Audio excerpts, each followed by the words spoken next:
Deficit spending obviously is way out of control. In the United States, it's going to be well over $400 billion again. And we have a national debt of $9+ trillion, which we all know is weighing heavily on all of our shoulders, the taxpayers' shoulders. So, I think it comes back to financial literacy, folks. And I think it comes back to budgeting the books. I mean, if you're if you're spending more than you're taking in, then that's not good policy. That's not sound policy. So what are some areas in which I would make cuts? Definitely the IRS, as Bob mentioned earlier, 70,000 page. I looked them up, Dan. We spent we'll spend $225 billion with a B dollars this year just filing the paperwork, Jim. So there's one area we could cut out. I would also be in favor of looking at cutting other departments, such as the federal department, the Department of Education, federal level. There are many areas that we look at to cut spending, but it comes down to this. It comes down to good fiscal management. And when I'm elected to Congress, I will pledge to be a fiscal hawk and to get back to our good conservative practices of not spending more than we take in. It comes down to good old economics 101. Keep the checkbook balanced. Thank you. Mr. Under. Well, thank you. Let me tell you one way I would not go about balancing the budget. And that's the way liberals in Washington want to do it, which is by massively raising our taxes. By ending the 01 and 03 tax cuts, Washington liberals will increase our taxes by over $1 trillion, thousands of dollars per family per year.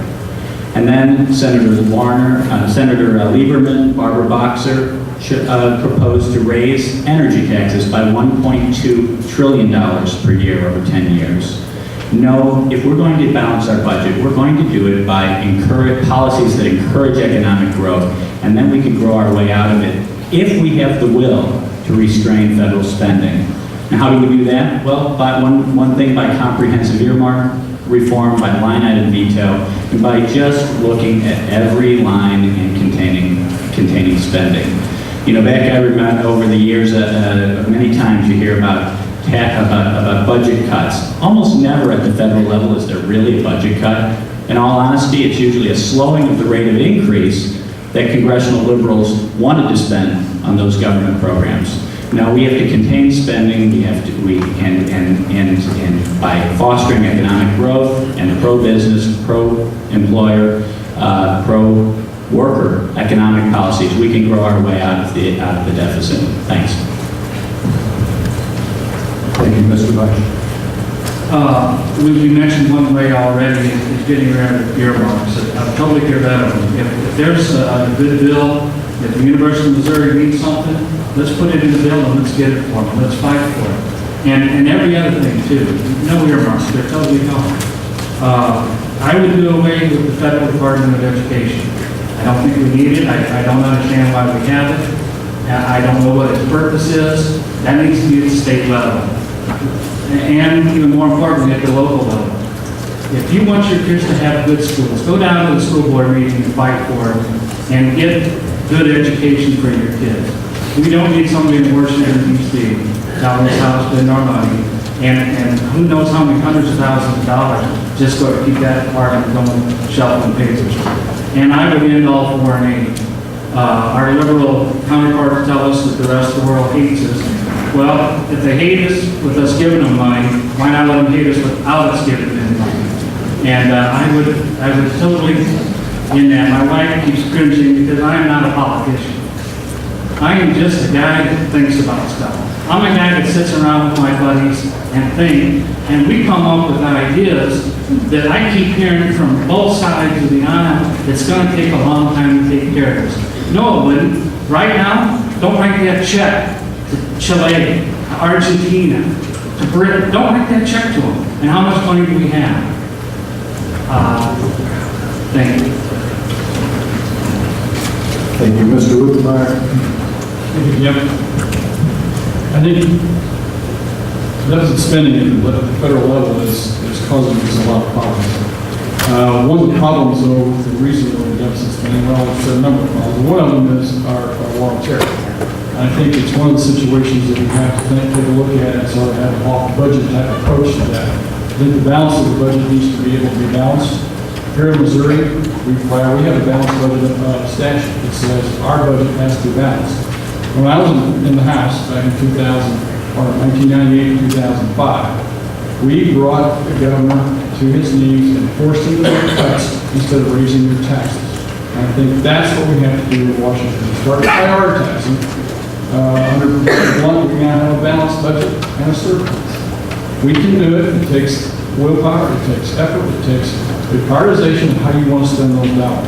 And again, it goes back to the mindset that the dollars in your pocket are Washington dollars, they're not your dollars. That's the problem we have to get over and get those people in Washington to realize by all of us here in this room saying, no, it's not. It's our money. We won't keep it, and you spend it more wisely.